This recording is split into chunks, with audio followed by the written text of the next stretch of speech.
అయితే ఆత్మఫలమేమనగా ప్రేమ, సంతోషము, సమాధానము, దీర్ఘశాంతము, దయాళుత్వము, మంచితనము, విశ్వాసము, సాత్వికము, ఆశానిగ్రహము. ఇటు వాటికి విరోధమైన నియమమేదియూ లేదు. క్రీస్తు యేసు సంబంధులు శరీరమును దాని ఇచ్చలతోనూ దురాశలతోనూ సిలువ వేసి ఉన్నారు.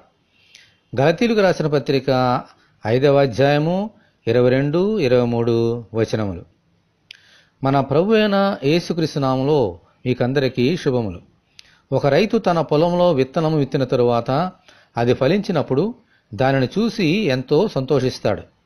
మనము కూడా మన ఇంట్లో ఒక మొక్కను నాటిన తరువాత అది ఫలించినప్పుడు దానిని చూసి మనము కూడా ఎంతో సంతోషిస్తాం.